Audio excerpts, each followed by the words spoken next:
scream. It's all right, little one.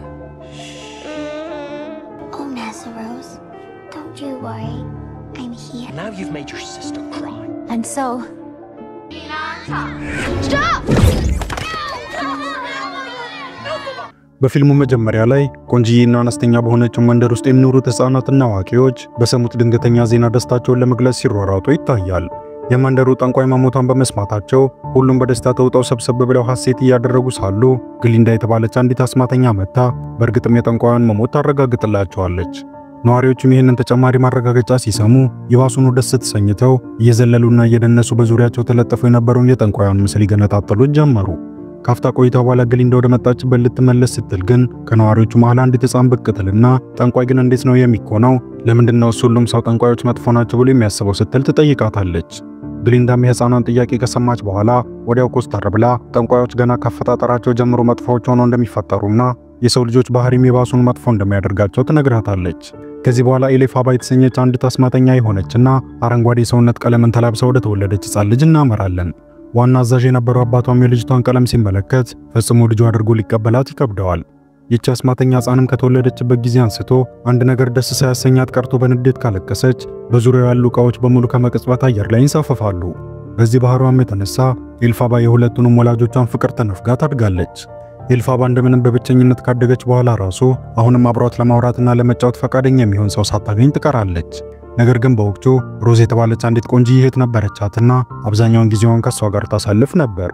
ሮዝ በጣም ውብ ህፃን ብትሆንም ነገር ግን አንድ ግር አልነበራትም ነበር። ኤልፋባ ግን ይህች እህቷን ከልቧ ተወዳት ነበር። አንድ ቀን ኤልፋባ ለእህቷ ተረት እያነበበችላት ሳለች ከርቀት ጫካ ውስጥ ሆነው እየተመለከቷቸው የነበሩ ህፃናት በኤልፋባ ማሾፍና መሳሳቅ ይጀምራሉ። እሷም በንዴት ትሞላለች። በመቀጠልም በዙሪያ የነበሩትን ድንጋዮች አየር ላይ አንሳፋ ልጆቹ ላይ ተወረወራቸዋለች። አባቷም ይሄ ድርጊቷን ሲሰማ በጣም ተበሳጭቶ እነ ኤልፋባ ዘንድ ሄድና ልጁ ሮዝን ብቻ ነጥሎ ይወስዳታል። ኤልፋባም በድጋሚ ብቻዋን ትቀራለች። በሌላ በኩል ግሊንዳ የነበረችበት መንደር ውስጥ የሚገኙት ነዋሪዎች የሟቿን ጠንቋይ ሞት በእውናቸው በድጋሚ ለመከወን የሚያስችላቸውን ጠንቋዩ ትገደል የሚል ጽሑፍ የታከለበት ከእንጨት የተገነባ ሐውልት ይሰራሉ።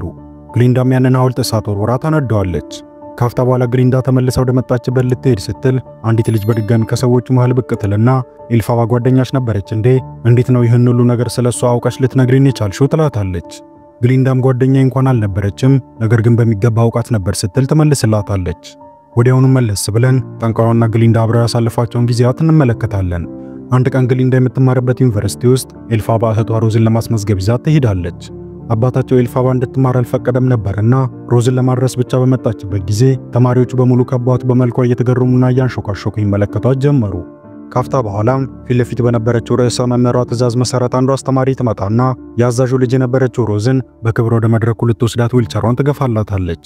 ሁኔታዎቹ ፈጽሞ ያልተመቿት ኤልፋባ ግን በንዴት ከመሞላቷ የተነሳ አስማታዊ ኃይሏን ተጠቅማ እህቷን መልሳ አጠገቧ ታመጣትና እንደተለመደው በዙሪያው የነበሩትን ቁሶች በሙሉ አየር ላይ ታንሳፍፋቸዋለች። ድርጊቷን በሙሉ ከርቀት የተመለከተችው ርዕሰ መምህርም የኤልፋባን አስማት ግዙፍነት ትረዳለች። ዘና ብላ ከተጠጋቻት በኋላም በዛ አስማቷ የተነሳ ብቻ በአብዛኞቹ ተማሪዎች መገለል እንደሚደርስባት ተረድታ ያንን አስማት የከወነችው እሷ ራሷ እንደሆነች አስመስላ ኤልፋባን ታድናታለች። ቀጥሎም ወደ ግሊንዳ ቀረብ ትልና ኤልፋባን ወደ እሷ ክፍል ይዛት እንድትሄድ ትነግራታለች። ግሊንዳ ብትስማማም ኤልፋባ ግን የመጣችው እህቷን ለማድረስ እንጂ ለመማር አለመሆኑን ገልጻ አሻፈረኝ ብላ ጥላቸው መሄድ ትጀምራለች። ርዕሰ መምህሯም ወዲያው ተከትላት ቀስ አድርጋ እጇን ይዛ ነጥሎ ወዳለ ክፍል እየወሰደቻት ግዙፍ ኃይሏን ታደንቅላታለች። እንዴት አድርጋ አስማቷን መቆጣጠር እንደምትችል ልታስተምራት እንደምትፈልግም ትነግራታለች። ኤልፋባን በንግግሯ ደስ ትሰኛለች። ሆኖም ግን ደስታዋ ወዲያው በሐዘን ይሞላና አባቷ ፈጽሞ እንድትማር እንደማይፈቅድላት ታውሷት ይህንን እውነታም ለመምህርቷ ትነግራታለች። መምህርቷም አዛዡን እንደምንም አድርጋ እንደምታሳምነው ቃል ትገባላታለች። በዚህ ጊዜ ኤልፋባ በጣም ደስ ይላታል። ምሽት ላይ ኤልፋባ የግሊንዳ ክፍል ውስጥ ለማሳለፍ ወደዚያው ታመራለች። ግሊንዳ ግን ዕቃዎቿን በሙሉ ክፍል ውስጥ በታትና ነበርና ኤልፋባ የቱ ጋር መተኛት እንደምትችል ግራ ይገባታል። በመቀጠልም ጥግ ላይ የሚገኙትን የግሊንዳን ዕቃዎች ጠጋ አድርጋ የምትተኛበትን ስፍራ ለማመቻቸት ስትሞክር ግሊንዳ መታ እየተቆጣች ታስቆማታለች።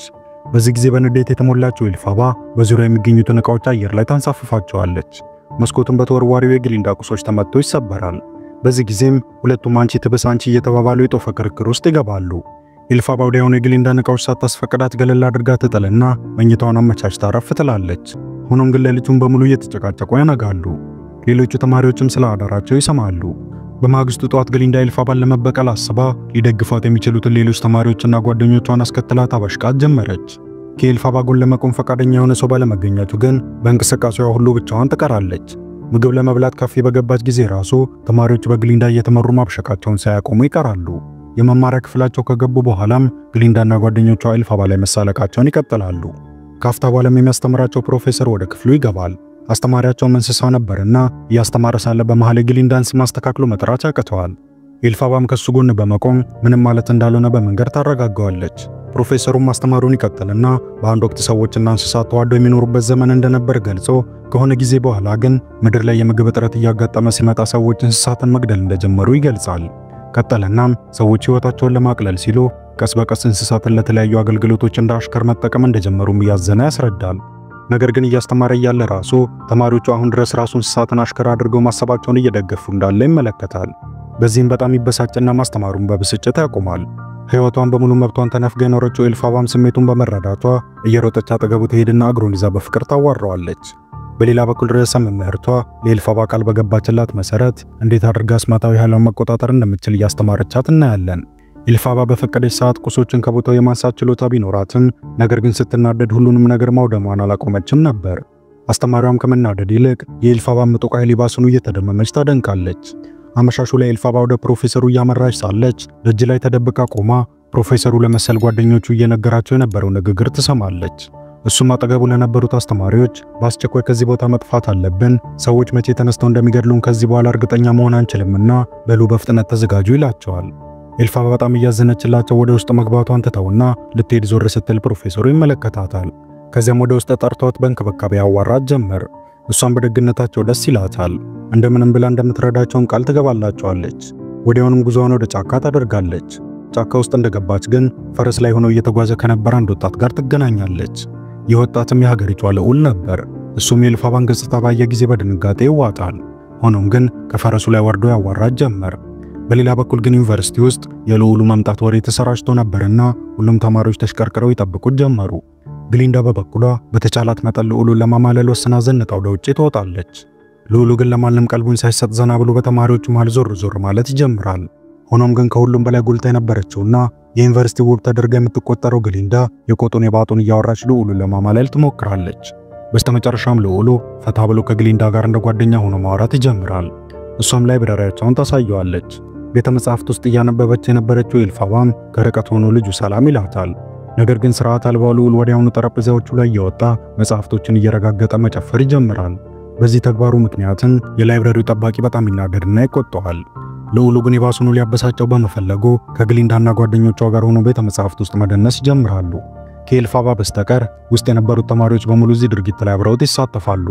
ከጥቂት ቆይታ በኋላም ጠባቂው የግሊንዳን እጅ ቀብ አድርጎ ይይዝና አብራው የፕሮም ዳንስ ፕሮግራም ላይ እንድትሄድ ይጠይቃታል። እሷ ግን ከልዑሉ ጋር ለመሄድ እንደወሰነች ትነግረዋለች። በተጨማሪም ከቆንጂዋ ሮዝ ጋር እንዲሄድ ሐሳብ ታቀርብለታለች። እሱም ደስ ብሎት ወደ ሮዝ ያመራና ጥያቄውን ያቀርብላታል። ሮዝም በደስታ ትስማማለች።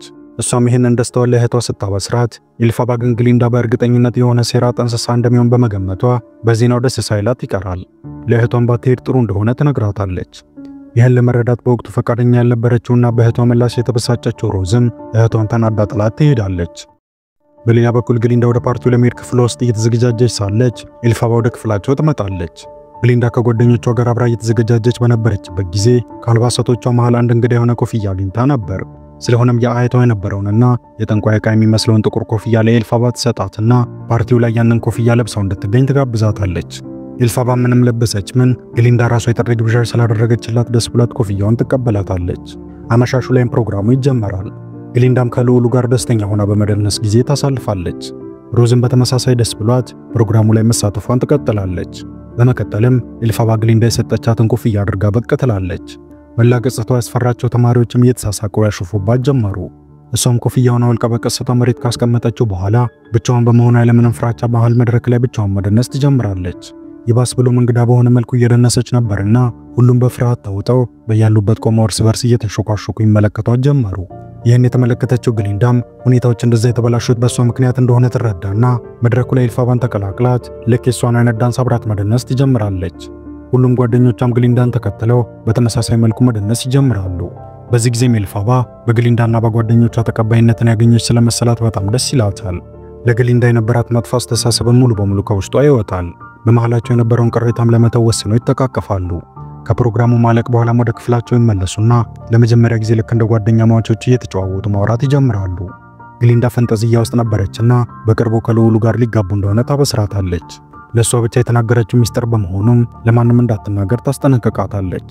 በመቀጠልም ግሊንዳ ኤልፋባ ሚስጥሯን እንድትነግራት ትጠይቃታለች።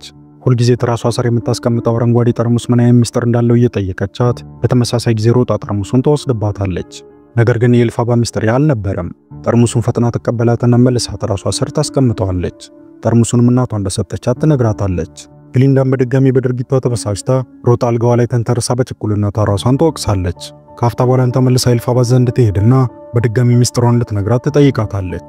በዚህ ጊዜ ኤልፋባ አባቷ እንደሞተ ትነግራታለች።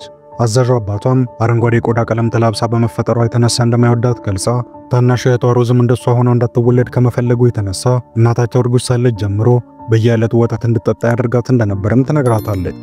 በዚህ የተነሳ ሮዝ አረንጓዴ ቀለም ሳይኖራት ብትወለድም ነገር ግን ጊዜዋ ሳይደርስ በመወለዷ የተነሳ አንድ እግሯ ላይ ጉዳት እንዳለባት ትገልጻለች። እናቷም ጊዜው ያልደረሰችው እህቷን እየወለደች ሳለች እንደሞተች ትነግራታለች። ስለሆነም ኤልፋባ ራሷን የዛ ሁሉ መጥፎ ዕድል መነሻ አድርጋ ትቆጥርና ምናልባትም ቀድሞውን እሷ ባትወለድ ኖሮ እህቷም አካለ ጎደሎ ሆና ለጊዜው አትወለድም ብላ ታስባለች። በተጨማሪም እናታቸው በዚህ መሃል ለሞት አትደረግም ነበር የሚል አመኔታዋን በሐዘንና በቁጭት ስሜት ውስጥ ሆና ታጫውታታለች። የኤልፋባ ማዘን ያስተዋለችው ግሊንዳም ጎትታ አልጋዋ ላይ ያሳሳቀች ተወስዳትና የተለያዩ ሜካፖችን እየቀባባቻት ያለባበስ ስልቷንም ትቀይረላታለች። ግሊንዳ ባሳየቻት መልኩ ኤልፋባ በቀጣዩ ቀን ዘንጣ ወደ ትምህርት ቤቷ ታመራለች። ሁሉም ተማሪዎችም ያለ ወትሯቸው ትኩር ብለው እየተመለከቷት በደስታ ሰላም ይሏት ጀመሩ። ልዑሉ ጭምር መንገድ ላይ አስቆሞ ያናግራታል። በመቀጠልም ኤልፋባ እንስሳ የነበረው አስተማሪዋን ለማግኘት ወደ ቢሮ አቅራቢያ ታመራለች። እንስሳዎቹ ፕሮፌሰሮች ለሰው ልጆች ደህንነት አስጊ ናቸው ተብለው በመወሰኑ ምክንያት ከዩኒቨርሲቲው እንዲወጡ የማድረግ ስራ እየተሰራ ነበር። የመጨረሻ ክፍለ ጊዜያቸውን ከፕሮፌሰሩ ጋር እየተከታተሉ ሳሉ ግን አንዲት መምህር ከጠባቂዎች ጋር ሆና ትመጣና ፕሮፌሰሩን በግድ እየጎተቱ እንዲያስወጡት ታደርጋለች። ኤልፋባ ልታግዘው በእጅጉ ብትፈልግም ምንም ማድረግ የምትችለው ነገር ባለመኖሩ አዝና ትቀራለች። ስለሆነም በእነዛ ፕሮፌሰሮች ምትክ አንድ አዲስ ሰውዬ ሊያስተምራቸው ወደ ክፍላቸው ይገባል። እየገፋ ይዞት የገባውን በጨርቅ የተሸፈነ የብረት ጎጆ ሲገልጠውም ከውስጡ ግልግል የሚያህል አንበሳ ልጅ ይፋ ይሆናል። ቀጠለናም ከአሁን በኋላ እንስሳት የሚኖሩት በእኛ ቁጥጥር ስር እንጂ ከኛ እኩል አይደሉም ሲል ለተማሪዎቹ ይናገራል። ኤልፋባ እንስሳቱን በጭቆና ስር ሊያቆዩ እንዳሰቡ ስትረዳ ፈጽሞ ያንን እውነታ መቀበል ይከብዳታል። ንዴቷም ዳግም ውስጧን ይሞላውና ክፍል ውስጥ የነበሩት አበቦች በሙሉ ከመቀስበት ይሳፈፋሉ። ከልዑሉ በስተቀርም ክፍል ውስጥ የነበሩት ሁሉ ራሳቸውን ስተው መውደቅ ይጀምራሉ። ሁሉም ተማሪዎች ራሳቸውን መሳታቸውን ካረጋገጠች በኋላም ከልዑሉ ጋር ተባብራ የአንበሳውን ግልገል ወደ ጫካ ለመውሰድ ባይስክላቸው ላይ ሆኖ መንገድ ይጀምራሉ። ርዕሰ መምህርቷ ክፍላቸው ስትደርስም አስተማሪውን ጨምሮ ሁሉም ተማሪዎች መሬት ላይ ወድቀው እንደሚገኙ ትመለከታለች። ወዲያውኑም የኤልፋባ ምጡቅ አስማት ውጤት እንደሆነም ትረዳለች። ኃይሏ ምን ያህል እየጨመረ እንደሆነ ስታስተውል ደስ ይላትና ወዲያውኑ ለአንድ ዝነኛ አስማተኛ ደብዳቤ ጽፋ ትልካለች። በሌላ በኩል ኤልፋባና ልዑሉ ጫካ ውስጥ ጉዳያቸውን ከፈጸሙ በኋላ በሆነ ጉዳይ ተጣልተው መጨቃጨቅ ይጀምራሉ። በጣም የተበሳጨው ልዑል ጥሏት ሊሄድ ሲል ግን ኤልፋባ እጁን ይዛ ታስቆመዋለች። ቀስ በቀስ ለሱ የፍቅር ስሜት እያዳበረች የመጣች ቢሆንም ፈጽሞ ሊያገባት እንደማይችል ግን ትውስ ሲላት ያ ስሜቷን መልሳ ደበቅ ታደርገዋለች። በስተመጨረሻም ሰላም ያወርዱና ወደ ዩኒቨርሲቲው ይመለሳሉ። በማግስቱ ኤልፋባ እዛው ዩኒቨርሲቲያቸው ውስጥ አንድ ለየት ያለ ሰርፕራይዝ እንደመጣላት ይነገራትና ከግሊንዳ ጋር በመሆን ምን እንደሆነ ለማየት በጉጉት ይሄዳሉ። ዝነኛው አስማተኛ ሊያገኛት እንደሚፈልግ የሚገልጽ የጥሪ ደብዳቤ በመልእክተኛው አማካኝነት ይደርሳታል። በመቀጠልም ርዕሰ መምህርቷ ስለሱ አስማታዊ ኃይል ነግራው ይህን አጋጣሚ እንዳመቻቸችላት ትነግራታለች። በዚህ ጊዜም ኤልፋባ ያንን ኃያል ፍጡር የማግኘት እድል እንደገጠማት ስትረዳ በደስታ ትዋጣለች። እናም ልታገኘው ትወስናለች። ስለሆነም አንድ አረንጓዴ ቀለም ያለው ባቡር እዛ ዩኒቨርሲቲ በር ድረስ ሊወስዳት ይመጣል። ልክ ልትሄድ ስትልም ሁሉም ተማሪዎች እየሮጡ መጥተው ከኋላዋ ይመለከቷታል። ልዑሉም የመልካም እድል መግለጫ አበባ ያበረክትላታል። ከዚያም ግሊንዳ ልትሰናበታት ትመጣና አንድ አዲስ ሚስጥሯን ጨምራ ታጋራታለች። ከልዑሉ ጋር የነበራትን ግንኙነት እንደ በፊቱ አለመሆኑንና ለየት ባለ መልኩ ብስጩ እየሆነባት እንደመጣ ትነግራታለች። ኤልፋባም ይህን ስትሰማ ለጓደኛዋ ታዝንላታለች። ከዚያም ተሰናብታት ባቡሩን ትሳፈራለች። ልክ መንቀሳቀስ ልትጀምር ስትልም ግሊንዳ ተከተላት አንድ ደብዳቤ ትሰጣታለች። በደብዳቤው ላይ ማብራት ብትሄድ ደስ እንደሚላት አስፈራ ነበር። ኤልፋባም ይህንን ስታነብ እጇን ዘርግታ ቀባ አድርጋ ግሊንዳን ትይዛትና ወደ ባቡሩ ታስገባታለች። ከቆይታ በኋላም ብሩህ አረንጓዴ ቀለም ወደ ነበረው ከተማ ይደርሳሉ። የፊልሙ ጅማሮ ላይ የታየው ቦታም ይሄ ነበር። በመቀጠልም ሁለቱም ሞቅ ባለ አቀባበል ከተማዋን ይቀላቀላሉ። ከዚያም አብረዋቸው ይደንሳሉ። የተለያዩ አስማታዊ ድርጊቶችንም ፈዘው በመገረም ይመለከታሉ። ከዚህ ሁሉ ጉብኝት በኋላም ምትሃታዊ አስማት የሚከወንበት ኃያል ስፍራ እንደሆነም ይገነዘባሉ። አንድ ከምንጊዜውም በላይ የላቀ ኃይለኛ አስማት ከተመለከቱ በኋላ ታዋቂው ጠንቋይ ኤልፋባ ፊት ይቀርባል። ነጠላ አድርጎ ከወሰዳት በኋላም ወደፊት የሚኖሩበትንና እሱ ራሱ የገነባውን ቆንጆ የከተማቸውን ዲዛይን ያስቀኛታል። ኤልፋባም በስራው ትደመማለች። መንገዶቹን ደግሞ ፈካ ለማድረግ ያህል ቢጫ ቀለም ቢቀባቸው መልካም እንደሚሆን ሐሳቧን ታጋራዋለች። እሱም እንዳለችው ያደርጋል። ቀጠልናም ለኤልፋባ አሽከር የሚሆናትን ትንሽዬ አሻንጉሊት ያሳያታል። በቅርቡም ኤልፋባ የዓለማቸው መሪ እንደምትሆን ያበስራታል። እሷ ግን የምትፈልገው ጉዳትና ስራት ላይ የነበሩትን እንስሳት ከሱ ጋር ተባብራ ማዳን እንጂ ዓለምን መምራት ዓላማዋ እንዳልሆነ ተመልስለታለች። እንደዚህ እየተነጋገሩ ሳሉም ርዕሰ መምህርቷ ቦታው ላይ ትደርሳለች። ኤልፋባም ስታየት በደስታ ሮጣ ታቅፋታለች። በመቀጠልም ኤልፋባ ለእንስሳቶቹ እርዳታ ማድረግ እፈልጋለሁ ባለችው መሰረት አስማተኛው አንድ ጦጣ ፊት ለፊቱ ያስቀምጣል። ጦጣው አጠገቡ የነበረውን ጨርቅ ጉተት አድርጎ መሬት ላይ በመጣል ከስሩ የነበረውን መጽሐፍ ይፋ ያደርጋል። ጠንቋዩም ፈጠን ብሎ ያ ጦጣ ምኞቱ መብረር እንደሆነ ገልጾ ፍላጎቱንም እሷ ብቻ ልታሳካለት እንደምትችል ይናገራል። መጽሐፉ ላይ የተጻፈውን ጽሑፍ አንብባም ጦጣው ክንፍ እንዲኖረው በማድረግ ምኞቱን እውን እንድታደርግለትም ይጠይቃታል። ኤልፋባም በጠየቃት መሰረት አስማቱን ትፈጽማለች። ሰውየውም እንዳለው ይሆናል። ነገር ግን ኤልፋባ ደስታዋን አጣጥማ እንኳን ሳትጨርስ ጦጣው ፊት ላይ የህመም ስሜትን ታነባለች። ሆዱ ላይ አዳዲስ ክንፎች እየበቀሉ እንደሆነ ትመለከታለች። ህመም ላይ የጣለውን ጥንቆላ ለመስበር ያነበበችውን ድግም ተገልብጣ ብታነበው ምንም ለውጥ ሳይመጣ ይቀራል። በጣም ተበሳጭታም አስማተኛው እንደሚሆነው አድርጎ ጥንቆላውን ወደ ነበረበት እንዲመልሰው ብትጠይቀውም እሱ ግን ያንን የማድረግ ኃይል እንደሌለው ይነግራታል።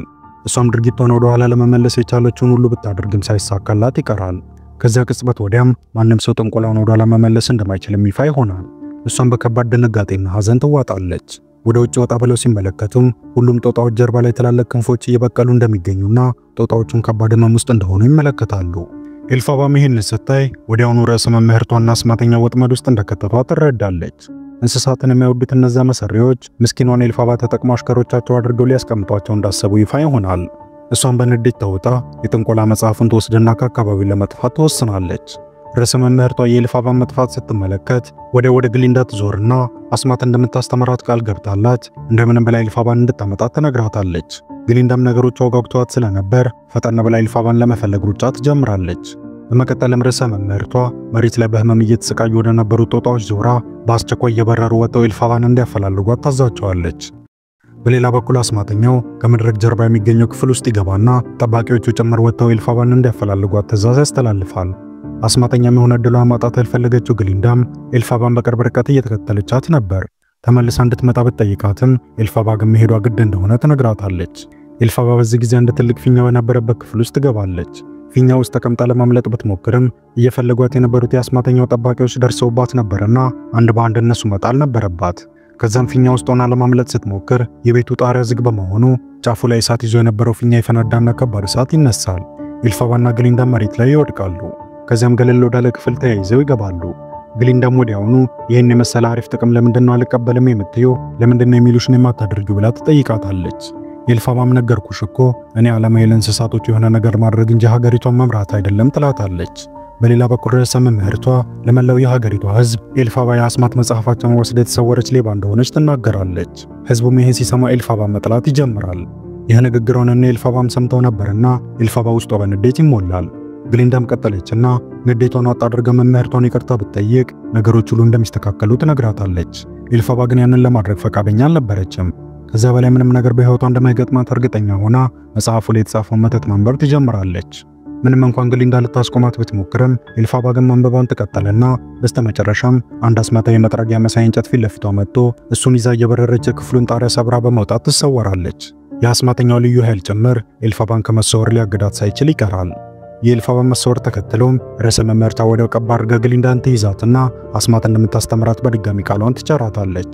ፈጽሞ ከመምህርቷ ጋር አልተባበረም ብላ እርግጠኛ የነበረችው ኤልፋባ በስተመጨረሻ ግሊንዳ ከርዕሰ መምህርቷ ጎን ለመቆም እንደወሰነች ባየች ጊዜ ልቧ በሐዘን ይሰበራል። በመቀጠልም ኤልፋባ እሷ ላይ ክፉኛ የጨከነባትን ያንን ከተማ ዘላለም በጨለማ ውስጥ እንዲኖር እየተራገመች እየበረረች ከጫካው በላይ ትወጣለች። በተጨማሪም ማንም ሰው ጨካኝና አረመኔ ሆኖ እንደማይወለድና ይልቁንም የሰው ልጆች ድርጊት የሰው ማንነትና ባህሪ እንደሚወስን በፊልሙ ይንጸባረቃል። በስተመጨረሻም የመንደሯ ነዋሪዎች ኤልፋባ ሞት ተከትሎ ደስተኛ የነበሩት ከተማቸው ላይ ተናግራ የነበረው እርግማን ሞቷን ተከትሎ አብሮ እንደሚጠፋ በማወቃቸው ነበርና ፊልሙ በዚህ መልኩ ይጠናቀቃል። ከዚህ ቀጥሎ በምስሉ ላይ የምትመለከቱትን ምርጥ ፊልም ተጋበዙልኝ። እንደዚህ አይነት ጸዴ ፊልሞች ሲለቀቁ እንዲደርሷችሁ ቪዲዮውን ላይክ፣ ቻናሉን ደግሞ ሰብስክራይብ በማድረግ የደወል ምልክቷን ማብራት እንዳይረሳ።